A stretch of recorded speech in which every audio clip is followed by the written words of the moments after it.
All right, so we anyway. So that brings us then to come on, notes. Got stuck down. Scrolling. Circle of death. So that brings us to our next segment, which is the social network.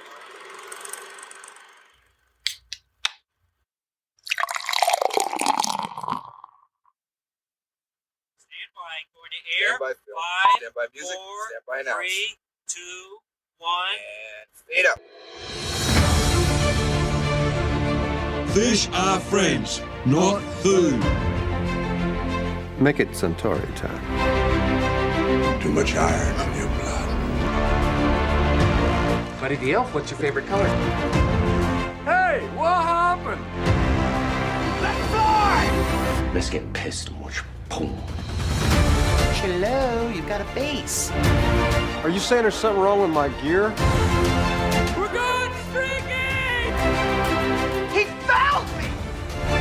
He's doing his Superman thing. That still only counts as one. Why is the rum always gone?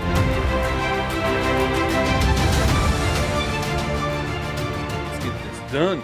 Welcome everyone to another brand new episode of 20 Years 4 Beers. We are a podcast dedicated to rewatching movies from 2 decades ago while simultaneously enjoying a minimum of 4 modern beers. My name is Steve and this is my big brother, Tim. And we are coming to you from Minneapolis, Minnesota. We have just watched and recorded our episode on the Pirates of the Caribbean, Curse of the Black Pearl. Go check that one out.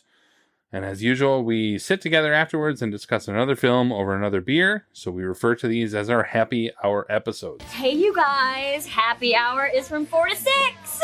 In this happy hour, we will be discussing a smaller indie film, but with some bigger stars, in 2003's Lost in Translation. Lost in Translation takes place over the course of about a week in Tokyo, Japan, and follows a fading movie star named Bob Harris, who is in Tokyo to make a quick couple $1 million, as we all do, to be the face of Suntory whiskey. For relaxing times, make it Centauri time. As Bob sulks in his new reality, he finds solace in booze, cigars, and the company of another troubled soul in young Charlotte. Charlotte is in Tokyo with her photographer husband and spends her days observing the world around her instead of partaking in it, and wondering what it all is supposed to mean. These two kindred spirits spend the week together exploring the Tokyo nightlife and trying to figure out which next steps their lives are going to go in, and if they can even handle what those next steps are going to be. The film is written and directed by Sofia Coppola and stars Bill Murray, Scarlett Johansson, Giovanni Ribisi, and Anna Faris. What about marriage? Does that get easier?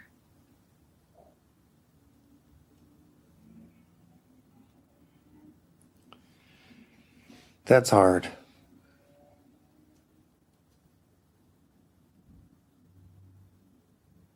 We used to have a lot of fun.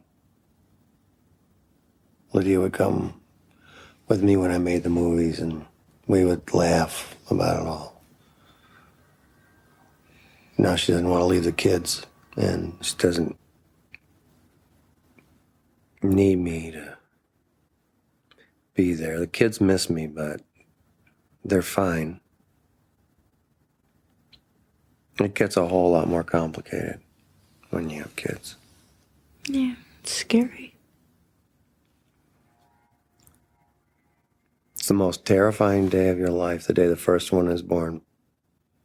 Yeah. Nobody ever tells you that. Your life, as you know it, is gone. Never to return. But they learn how to walk and they learn how to talk, and you want to be with them.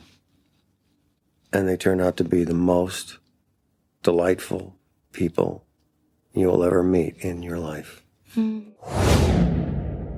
Our first segment, as usual, is Drinking Buddies. Come on, not my beer. Where we present the 4 beers that we had, 2 for each of us, since we watched these movies separately, and give our expert drinking ratings. Tim, what do you got? I had Ursa Minor out of Duluth. Sure. Which big shout out to them. They're the first brewery that I've been to since the law changed, where we could now, I don't know, sell it in a modern fashion, where they don't just sell like set 4-packs. You can mix and match. Bad Habit in St. Joe does the same God thing. bless it. I love it. Yep. We were up there last week, and it was like, oh, can I get like a 4-pack of a multi-option? Like, Yep. Have at it. Thank you. So yes, I was so happy. So quick shout out to them. Had their Hazy Susan, which I like that name. Sure. Hazy Susan IPA. And I am so in love with Ursa Minor. They're a good, solid option, but I don't necessarily seek it out until I go up there. Right. This is the first one that was finally a standout option. Their Hazy Susan IPA, 4.25 for me. A nice, really, really, really flavorful option for a hazy. Check it out if you can get it. Then I had somewhat of a fridge cleaning effort. Sure. Castle Danger, the last part of their kind of fruit flavor different options. Their orange cream ale. And it's a 4 for me. It's pretty subtle at first, but then it really grows in the solid flavor of like not overwhelming, but a good match with the orange and the cream ale, but not like a dreamsicle where it's like vanilla or that kind of thing. So yeah, those two are my options. How about you? So it's kind of similar to a multi-pack or whatever. Yeah. But not in like I picked it up that way, but Elm Creek Brewing out of Champlin, Minnesota has released a new, well, what I wish more places would do. This is a 4-pack. Now, any 4-pack of Tall Boys mixed pack would be great, but this is a mixed pack that was collaborations with 4 different breweries. Genius. Right. And they were all IPAs, and I happened to be drinking them on National IPA Day, so it was all serendipitous. That's right. Oh, good so for you. The first that I had was their collab with Falling Knife, of course, out of Minneapolis, their hazy IPA. I had a 4.25 out of 5 on that one. It was a very solid, not surprisingly, a deliciously smooth hazy. They can make and release this. It would be like Fulton's hazy when they did the hazy, but it was even smoother than that. It was really good. The second one was, to me, less than that, but still overall okay. They're collab with Brixworth Brewing Company out of Burnsville and Minneapolis, Minnesota. Their hazy double IPA. I had that 3.75 out of 5. It was nothing special. It kind of had that flavor because they did have an experimental, but some of the experimental hops have like that flavor to it. There's just that, I don't know what it is, but you can tell it's just like different. Synthetic or something. Yeah. I wouldn't seek it out, but if you were to give it to me at their brewery, that's fine. Their other two was where when I tapped in on Untappd, the Falling Knife one was actually the lowest of the 4. And then it was Brixworth was the next highest. It was 4.0 and 4.06. And then the next two, which are out of Barrel Theory and Back Channel Brewing. Barrel Theory is like a triple, right? It's a triple, and then Back Channel is like some experimental as well. Those are like 4.3. Phialized or whatever. Yeah, and I'm like, I'm curious about those. But that Barrel Theory triple is going to be really interesting to have. So looking forward to the rest. Anyone who might be listening down the road, more like, what do you have to lose, man? Yes. Like, do a 4-pack. Yes. You get all these barrels in batches or whatever, you just put them in 4-packs, and then why do I have to buy multiple? It was still $18, but why would I have to buy 3 or 4 separate 4-packs for $50? If they suck, why am I buying this? I'm so excited. I saw that post yesterday on It's X, really good. and I was They were good. I want to try that. Yep. Absolutely. And so then tonight we are sharing. It seemed only appropriate to have, in light of, again, Bob Harris in the movie going to Japan to hawk some whiskey, a bourbon barrel aged variation of sorts of whiskey. And it was close enough to the option I bought for the Pirates episode of Central Waters out of Wisconsin. I don't know that I've had just their standard stout. Okay. They're barrel aged stout. And I like this. Yeah. I think it's really clean, really solid. I've had a lot of other ones they have for their kind of Brewer's Reserve.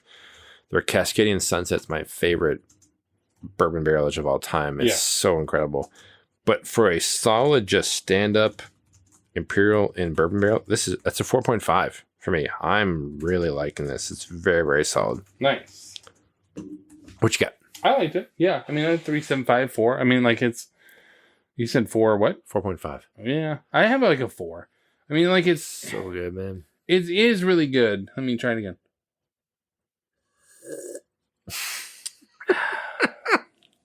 No, I'll go 4.25. For a good Like- time.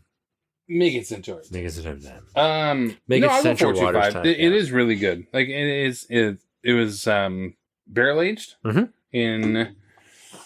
Did it say what barrels, or was it just Bourbon. Okay, but not like a brand, right? No. Like, no. Okay, Yeah. yeah. So okay, Oak? Bourbon? yeah. Okay. As opposed to Yeah. non-oak. Tell me you don't drink bourbon without telling me you don't Yeah. drink. Yeah. Okay. It's a oak No, I bourbon. agree. It's Yeah. I have a 4.25. I mean, it's really solid. I'm glad we're splitting it. Yeah. What was the ABV? I'm sure above 10. Yeah, I would assume. We'll get to it. No, whatever. I can. Yeah. Government warning. Nope. It doesn't show it. It doesn't list it. Well, screw you, Central Waters. Probably 11%. Yeah, we'll go with that. So that brings us to our next segment, which is the social network, If you guys were the inventors of Facebook, you'd have invented Facebook. where Tim takes a look back at the critical and fan reception from 20 years ago. Tim, what do we got? The IMDb rating is 7.7 out of 10. David That's Rooney. higher than I guess I would have thought for a movie like I guess this, I thought it'd be like, I mean, if you think about slower 3 indie out of film, 4, sure. like it. David Rooney of Variety said, very much a mood piece. The film's deft balance of humor and poignancy makes it both a pleasurable and melancholy experience. Ty Burr of Boston Globe said, Lost in Translation allows Scarlett Johansson to arrive as an actress. At the same time, it finally gives Bill Murray the great role that has always eluded him. Yeah. And Roger Ebert, care to guess what he gave it? 4. He did, 4 out of 4. He said, simply put, I love this movie. I love the way director Sofia Coppola and her actors negotiated the hazards of romance and comedy, taking what little they needed and depending for the rest on the truth of the characters.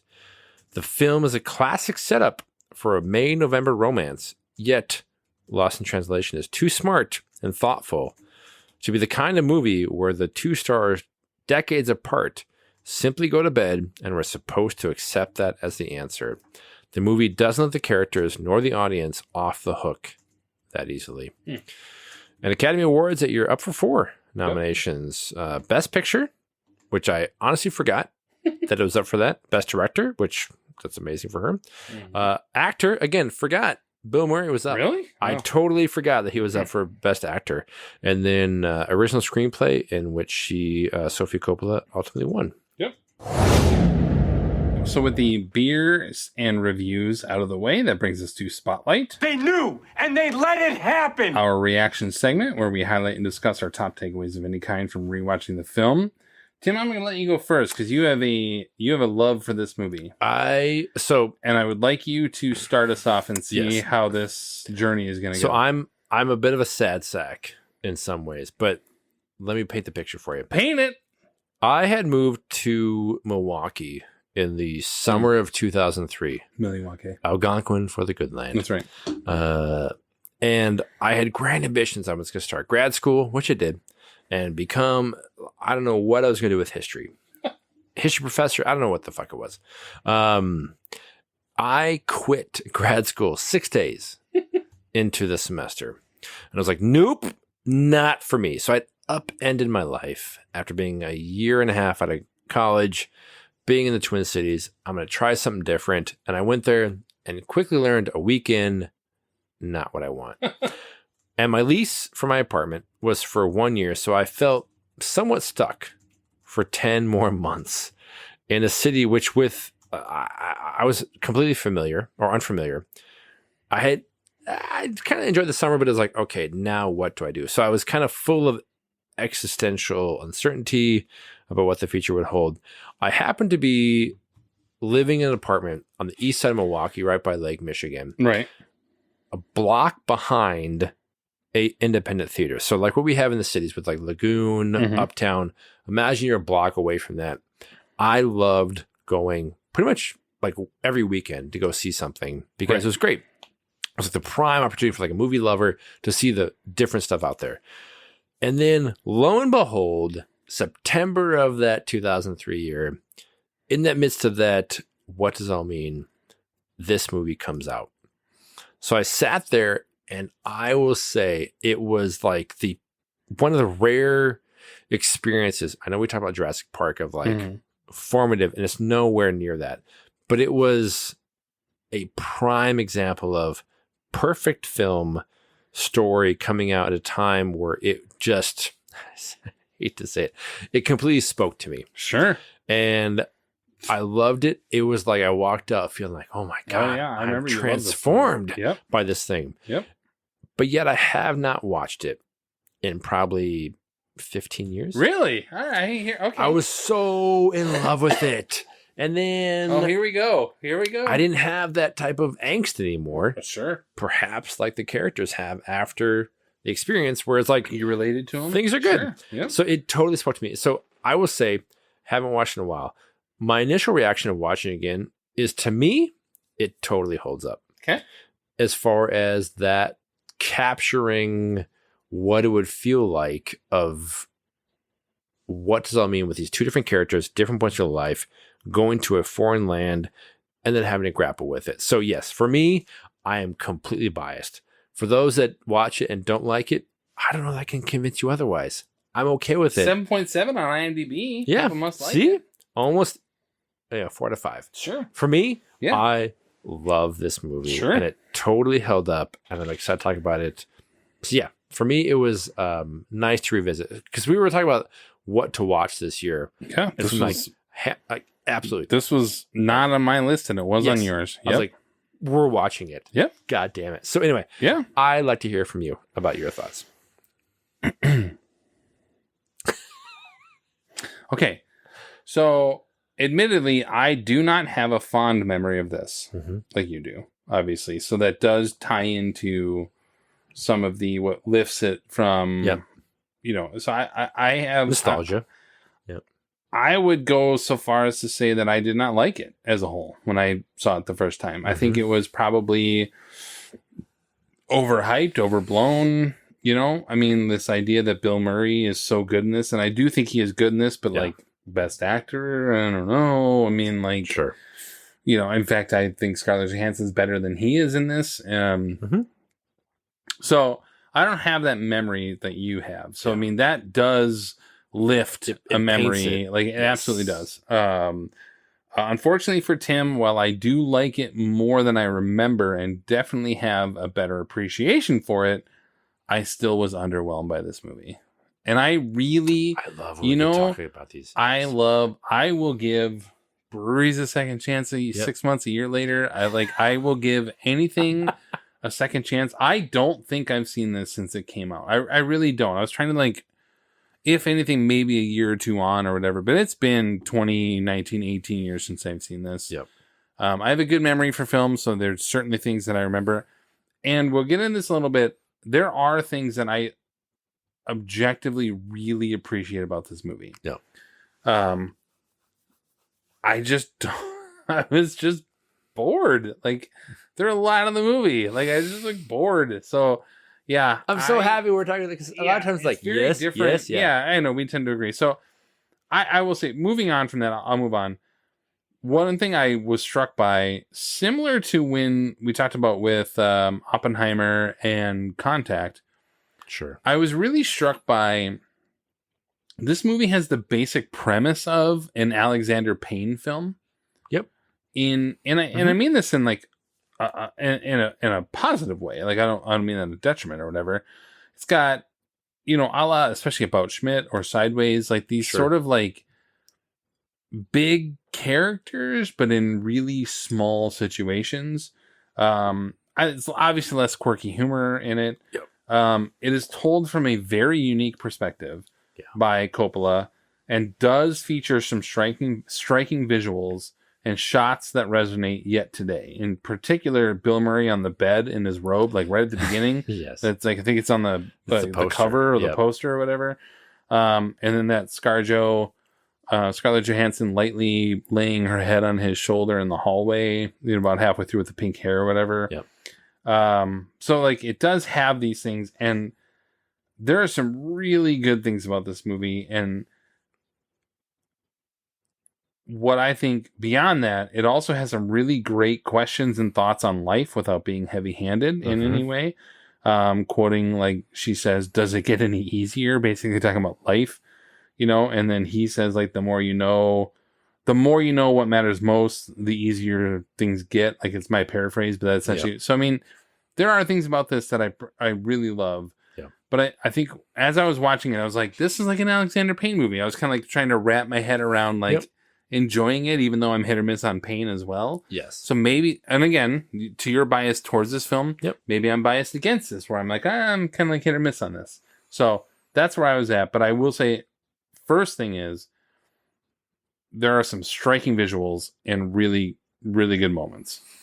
So for me, watching again, the choice that Coppola makes in terms of her direction and writing is a lot of confidence, where it takes probably 40 minutes before the first interaction I agree. of impact between the two main characters. And we just talked about it with Pirates. Like, if you're going to take a half hour to Take your build. time. Yep. Yes. And that has a lot of different separate characters and intrigue and that kind of thing.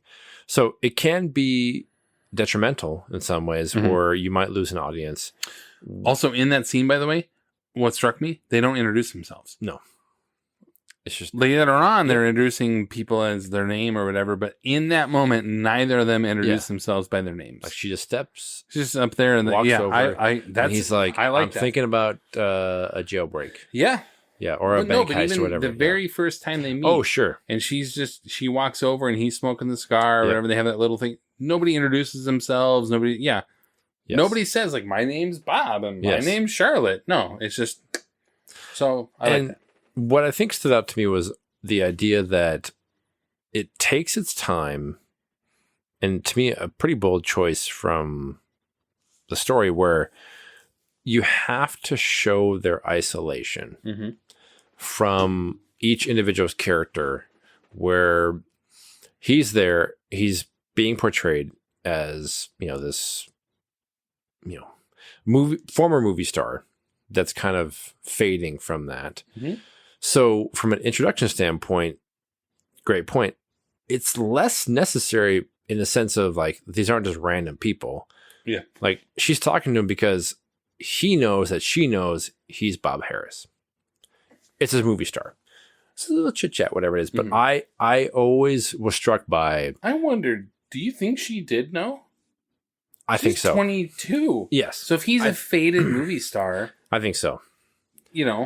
Maybe she knows of him. Yeah.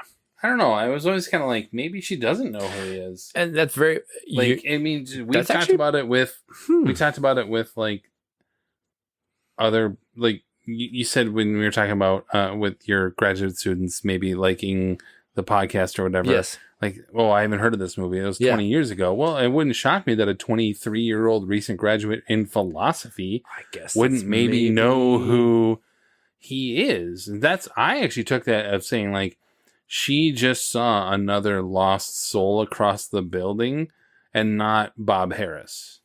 That was actually a thing that I liked about it, was saying, like, I don't think maybe she recognized his face, but I don't think she saw him, because they went out of their way to have those two bros or whatever in the bar, who's like, is that him? Why is he here? Or whatever. Like, are you Bob Harris? Like, hey, I love you.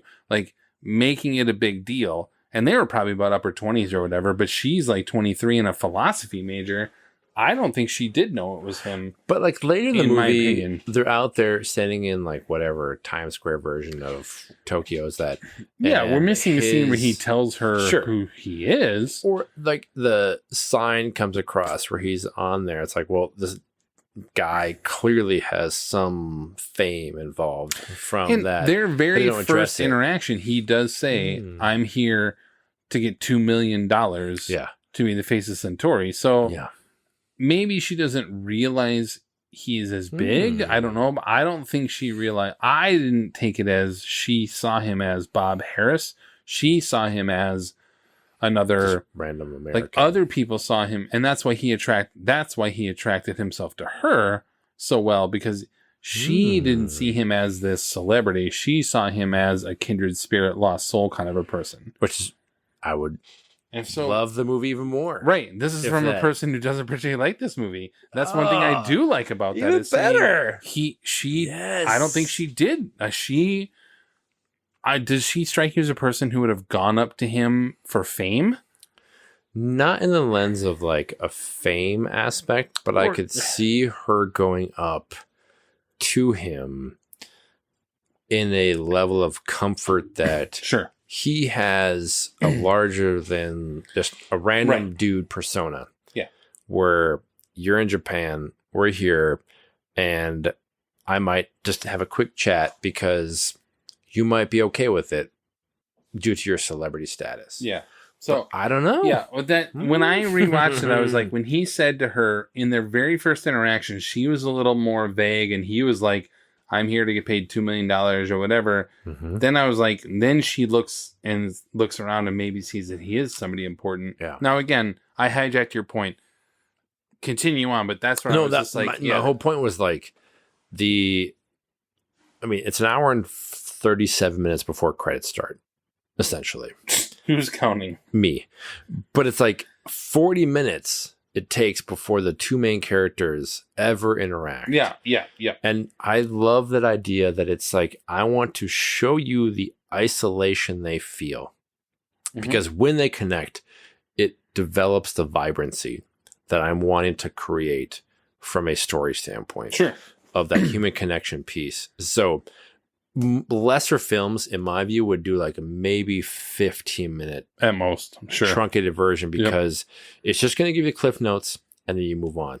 But you can see the parallel stories in so many ways of what they're experiencing that I'll maybe talk a little bit in terms of their unique performances. But that's what to me was always a great. I mean, this is Sofia Coppola's second movie.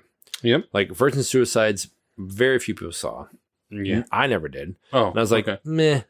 But seeing this was an amazing choice of patience Sure. and having the, confidence to say, I'm going to not have our two main characters interact 40 minutes into the movie. So yeah, I was struck by that again.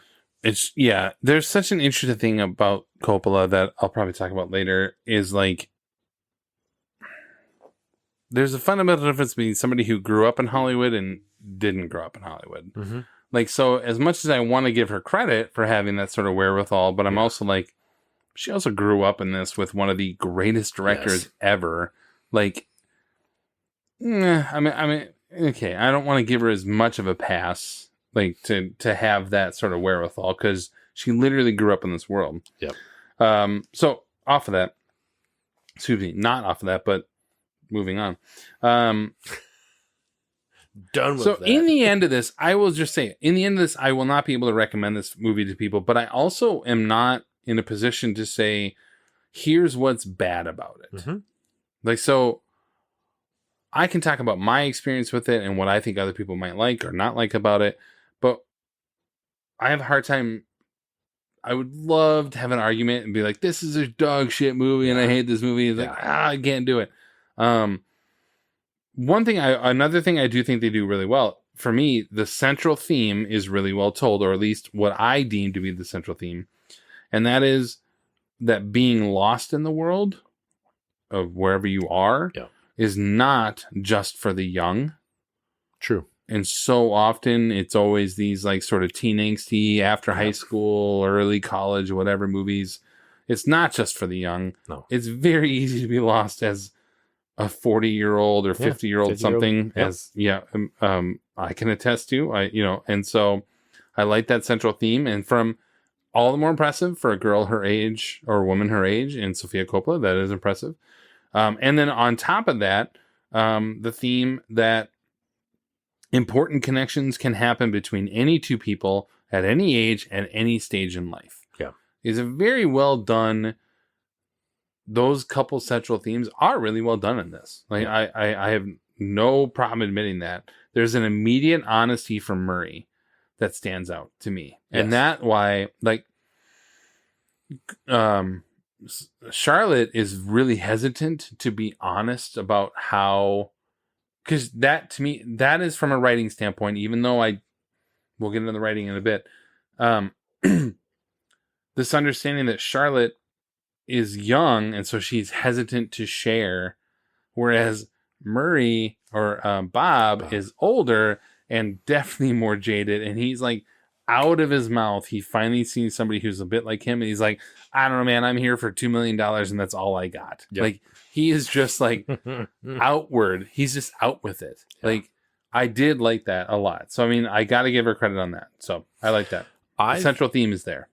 And I agree. The universality, like we talked about this with like Whale Rider and other stuff of like, what are the universal themes that can connect to a story you want to tell?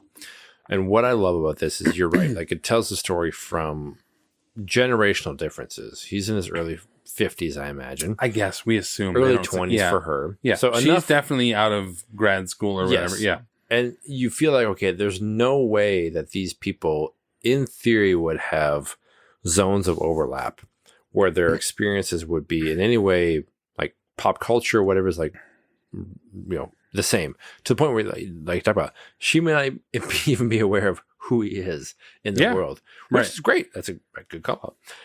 But what I always loved about this was, you know, she's coming here 2 years into marriage, and she is there and she's talking to some family friend, whoever it is, on the phone.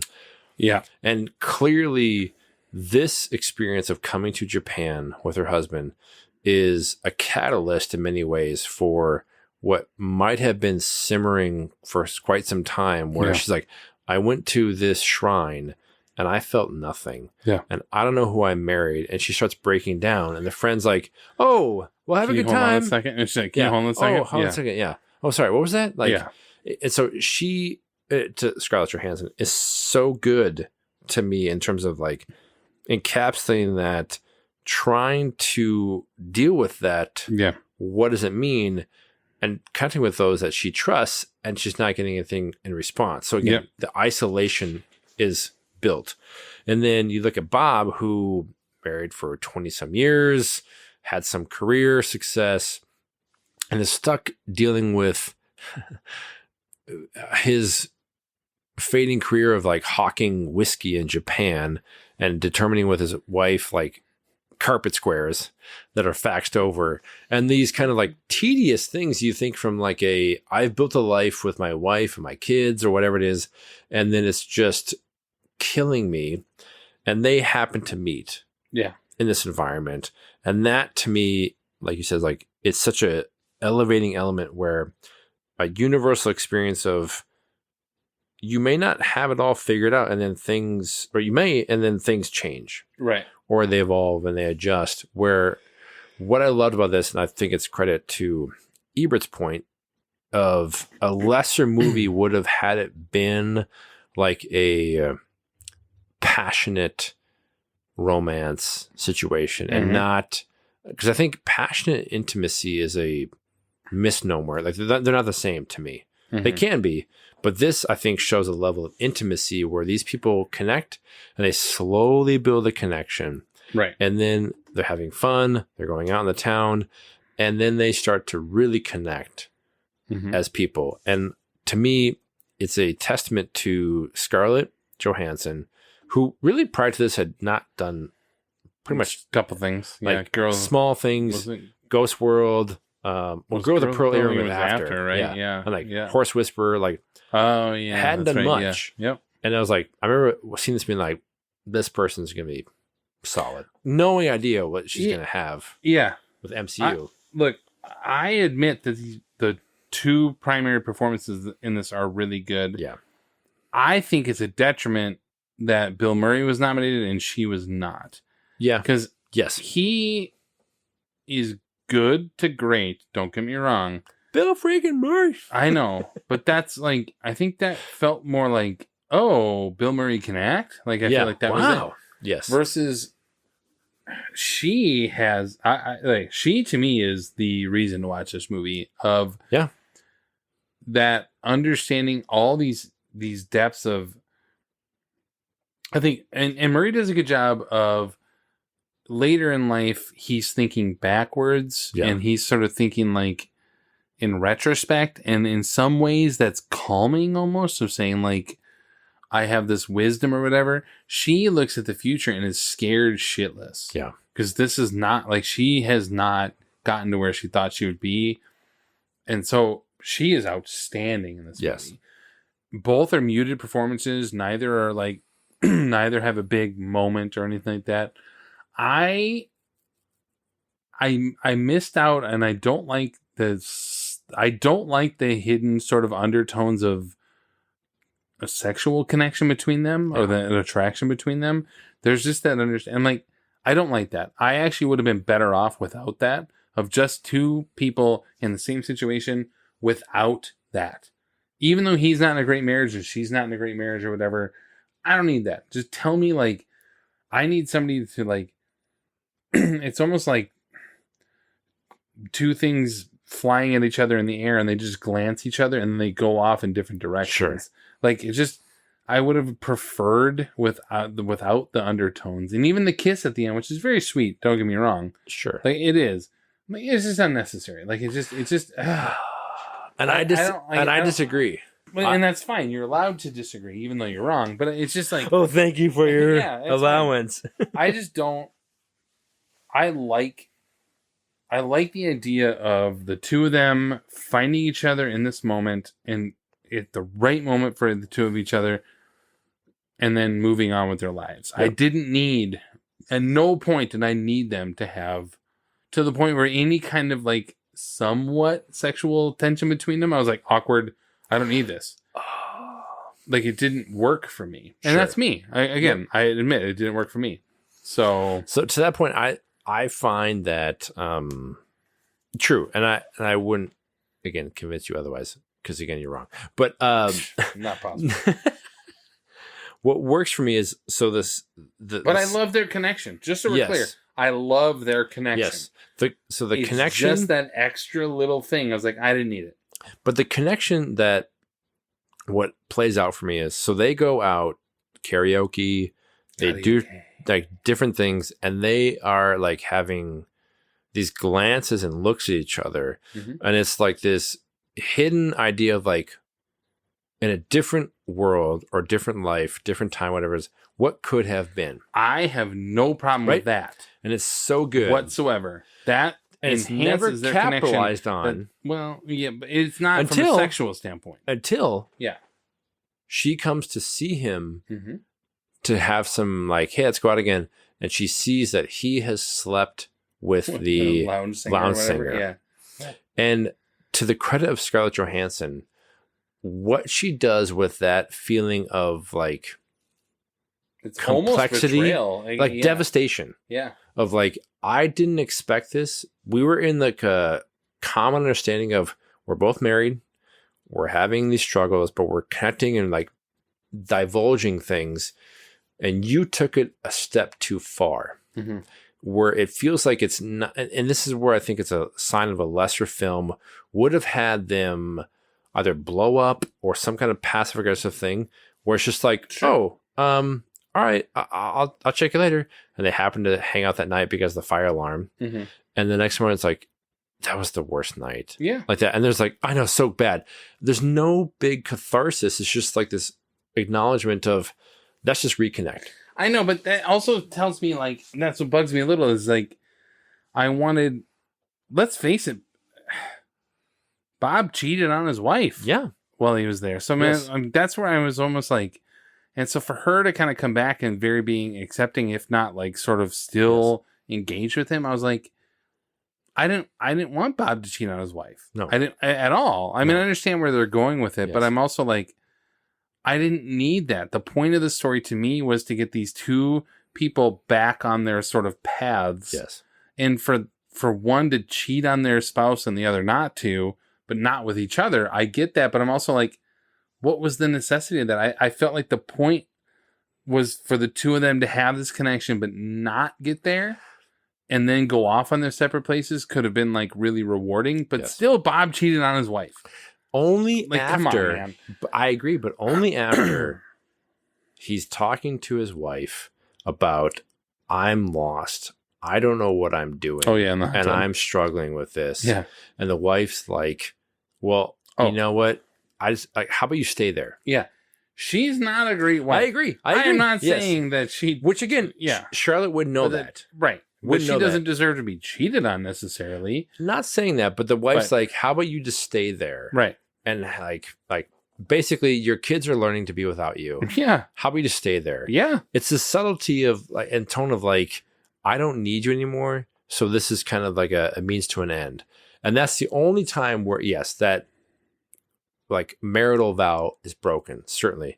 And no, not condoning it at all in many ways, but that to me is the change that occurs for Bob. So then when two scenes I'll talk about here where elevates this movie, where they like Charlotte and Bob then reconnect and they hang out in her bed. Well, this was before the cheating scene, but yeah. No, it was after. It was after. It's the last night. Where they sleep? They talk and they hang out because she's like, that was the worst night. And he's like, it totally was. And they reconnect and they go out to the sushi bar with like the weird pictures or whatever. Cook your own food. And then they hang out and they're sitting in bed because Bob wants to hide from the people that are trying to get him to go on the talk show or whatever. And they then have the most vulnerable conversation they've had about her uncertainty and him talking about kids and all these things. Dude, that is not your timeline is off here. It It is off here. I almost feel like pausing this just to be like, no. He cheats on him. They go to dinner and then they do the night before and then he leaves the next day. The bed scene is like 3 days prior and they finally get to sleep. No. They finally sleep. Like yes, and they get wake their up sleep. and he's got to leave. That is not the next morning. Yes, it is. Oh my god. It is. We were. Did you watch this in multiple sittings and forget to I rewind? watched it 2 nights in a row. Oh, yes. You totally screwed this up, man. No, because that's the catharsis they have as they wake up and they connect and he's got to leave then. And he's like grappling with. You're talking about the scene. So because she's like, how about you stay here with me? She says, okay, so are there why two would different she say, scenes in bed? How would he? Because she says to him, does it "Stay get here any with me." easier? Yes. No, we're talking about two different scenes then. When they're in bed and he's got his hand on her his hand on her foot, talking about the kids and how they're the most terrifying experience and they're wonderful. And she's like, I don't know what I'm going to do. And he's like, you'll figure it out. And they wake up and they're talking about, he's got to leave the next day. Because if she's then saying, stay here with me, don't leave. And then he sleeps with the lounge singer. No, I'm saying he has the affair. And then she's like, okay, let's just connect again. And they do. And they hang out because they try and go out, but it's not working. Like the karaoke stuff.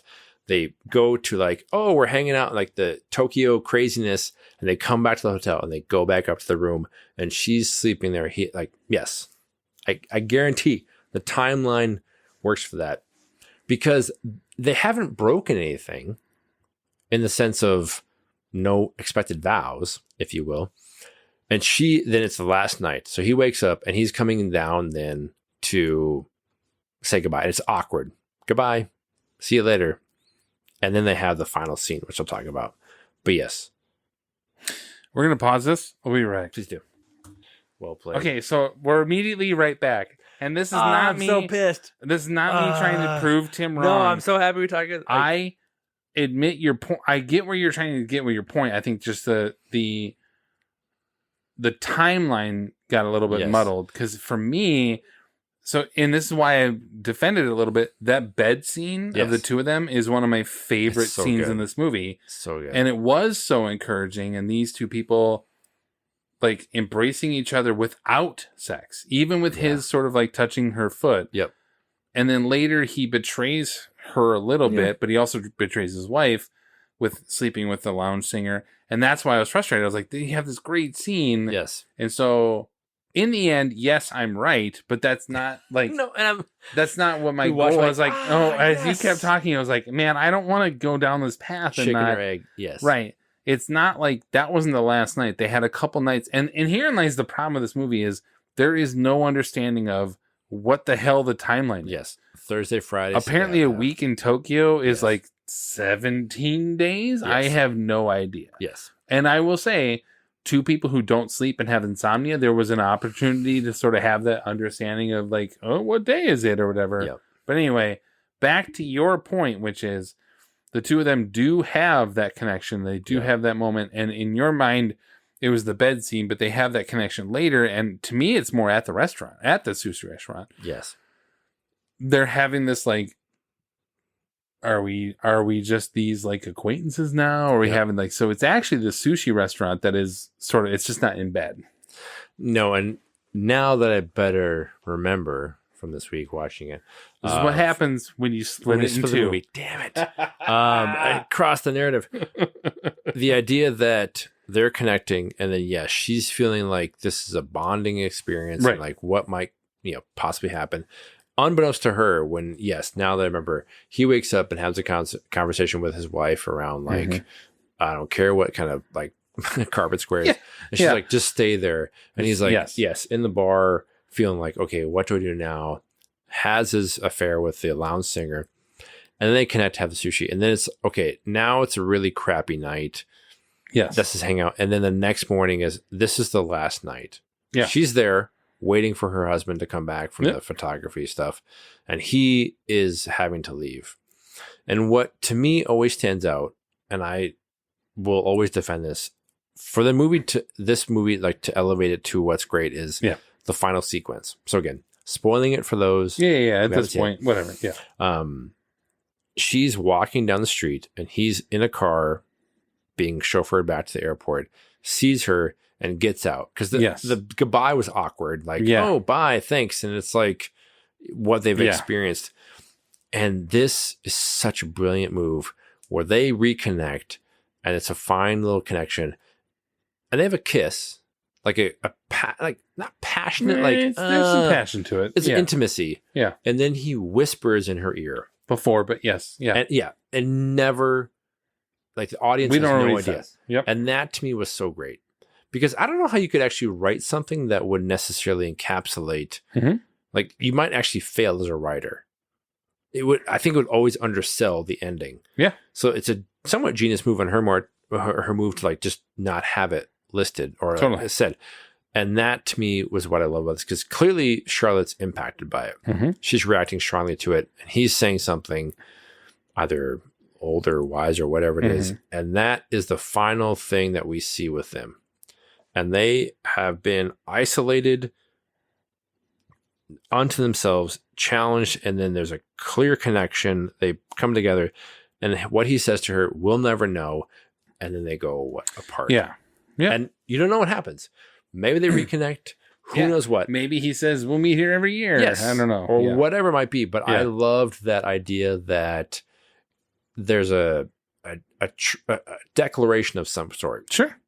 That they had an impact and then they go their separate ways. Totally. Look, the bed scene is the reason to watch this movie for me. That is why I feel like Coppola wrote that and then wrote a movie around it. You know, I just really think that. I love the ending scene. I don't love that they kissed, although I will admit that a kiss does not necessarily mean, it means different things for everyone. Yeah. I almost wish he would have just like said whatever he said. I love that. I love that. Like that reminds me of Magnolia, where John C. Reilly's character sits down with her at the end, and you don't quite hear everything, but you can watch her reaction. And ScarJo's reaction is outstanding in this. And just a kissed her on the forehead and left or something like that would have been good for me. But I'm not the writer in this, you know what I mean? So I'm fine with that. I love that scene as well. It's really good. Because prior to that, the bed scene to me, this is probably why I was a little defensive of it. It was like, the bed scene is the one thing that I wrote down as like, watch this movie for it. Yes. Like I was like, yes, please. Because in the elevator, as they're having one of their final nights, it's like a goodbye, and they have like a little peck on the cheek type of thing. And it looks like, and especially, I will say, especially Scarlett Johansson wants more. Yes. She is wanting and leaning in for a little bit more, and he's a little more reserved. I love that. And I think I will say, a lesser movie would have had them like slamming against each other and like, oh my gosh, here we go, that kind of thing. And so I think it hints at what's to come at the end with like the more full on Sure. kiss where it's like we had this moment, it didn't quite express what we wanted it to. Yeah. Now we have this moment, and then yes, it just leaves, and the music kicks in. Yep. And it's So I just love this movie. Sure. It all these moments that the writer director chose to like elevate it to a higher caliber of a film that lesser versions would have had for that. Now that I better remember the timeline for this, but I think she's incredible, Scarlett Johansson. Yeah. It does feel in many ways like some of the best versions of Bill Murray. We had seen hints of this in like Rushmore or Royal Tenenbaums, where he could be that dramatic aspect. And the 80s, 90s, like Bill Murray aspect always came through of, and many of this lines in this movie are like, did he write that? Or did she write? It's like his quips or whatever. Yep. But it distills it down to, I think, his kind of subdued nature, where you could see him being perfectly cast for this. So maybe she wrote it for him. Yeah. Yep. But it worked out. Yes. Good. Yes. Do you have any other final points? No. Cool. I have a hot shot. Ooh. We're going old school here. I have a hot Ooh. shot. There's no hot shot part 2 for a response, but I have a hot shot. You're American. Yes, from America. If this film is written by almost anyone else aside from Hollywood royalty in the Coppola, I do not think it wins Best Original Screenplay. Ooh. It is a good screenplay overall. The first half is fine. The bed scene is outstanding, and the back half is better, so I will give it that. I think now, thankfully, this isn't an adapted screenplay, because this particular year had Lord of the Rings, Mystic River, Seabiscuit, City of God, and American Splendor were all out there, so good luck. Yeah. So I admit that was a tougher category, and this isn't adapted anyway, it's an original. But I would say that Finding Nemo and In America are fundamentally better screenplays than this is. Now, there are 2 other ones that I didn't write down because they were not good and I can't remember off the top of it. So I'm saying, like, In America, the original screenplay category was pretty weak that year anyway. Yeah. This was up for picture and director. They weren't going to win picture and director because Lord of the Rings was going to win that so it was like a guaranteed sort of win. But anyone else besides Sofia Coppola, I guarantee you this is In America for Sheridan or Finding Nemo for the rare animated for Andrew Stanton. So I look at those 2 and I'm like, I would, without that, like, no. I wouldn't disagree. Yep. There you go. Yep. So with our reactions out of the way, that leads us to our next segment that we call The Verdict. I'm going up there. I'm going to try it. I'm going to let the jury decide. Pretty much exactly how it sounds. Each of us takes a moment to put a cap on our reviews, give a rating, and whether or not the film holds up 2 decades later. Because one of us likes it better, I'm going to go first. Yeah, so you can end on the positive. Which is to say, Lost in Translation features 2 very impressive performances from Murray and Johansson, in particular Scarlett Johansson, in my opinion. Impressive visuals, really good shots, some lovely moments, and a central theme that is pretty universal overall. Yet I find myself having a hard time recommending this to anyone because in the end I found myself to be disinterested for almost the entirety of the movie. I will not sit here and bash it or ever claim that it is a bad film, nor will I disagree with somebody like Tim who thinks it's incredible or very good. I just find it to be meh, or to be a meh entry in the films of 2003. And while I do, in the end, give it a 3 out of 5, which is not a bad score because of what I've already talked about, I would say skip it if you have not seen it, unless you're a fan of smaller indie films of this style. Nice. So for me, it's the rare film which perfectly captures the feeling of melancholy without ever being depressing. Yep. Lost in Translation is a slow burn film which shows how sometimes the right people meet at the right time in the right part of the world to build a connection which can impact them even if the time together is short and fleeting. Johansson is clearly a star in the making, and Murray is just perfect in his role. And the film thankfully shows their attraction and connection is larger than just sleeping together and then dealing with the aftermath. To me, I admit, I'm biased. hit me the sweet spot. 4 out of 5 stars. This is a perfect example to me of like, we actually agree on almost everything in this movie, and yet I'm so like, and I like a good slow burn of a movie. Yeah. It just doesn't connect to me. Yeah. Like, even now, I was really hoping that I would connect differently or whatever. I was like, I just didn't do it. That's fine. All right, so we come now to our final segment, which is Quiz Show. The exciting quiz program, 21. Where we search for trivia surrounding our subject film and try to stump the other. I actually only have one. Ooh, and I I have 3. literally came up with it in the last 20 minutes. So I was coming into this episode prepared for none. So if you ruin my one that I came up with, I'm going to... You go first. No, you it's go fine. first. You go No, first. no. I want to react negatively if you come up with mine. So here we go. What do you got? Whew, boy. While the two would not share screen time again, Bill Murray and Scarlett Johansson would be in 3 other movies after Lost in Translation. I'll give you some detail, but I'm looking for the 3 films they were in, quote unquote, together. Somewhat voice work, but 2016 live action remake. That's Jungle Book. Nice. Yeah. 2018 stop motion animated film. Yeah, I was thinking it's got to be Wes Anderson. 2018. Yep. That's 5. Is that 5 years ago now? Mm-hmm. Is that Mr. Fox? Nope. Or is that earlier? Isle for Dogs? Isle of Dogs. It's like I couldn't. Yeah, I know, right? Date wise, yeah, okay. And then 1 month ago, a little indie film directed by Wes Anderson. Yeah, I have yes. Have you seen it yet? No, Asteroid City. No, I haven't yet either. Yeah, I haven't. There you go. A video. Nice work. It had to be Wes Anderson at that point. Exactly. Very good. Okay, I'll ask mine. If it's a repeat, you can get it right. So Scarlett Johansson would eventually, in 2019, be nominated for 2 Oscars, her only 2 so far, for Jojo Rabbit and Marriage Story. Mm-hmm. It was the 12th time in history that feat of 2 acting nominations in the same year has happened. Sure. I will not make you name them all, because most of them are a little older.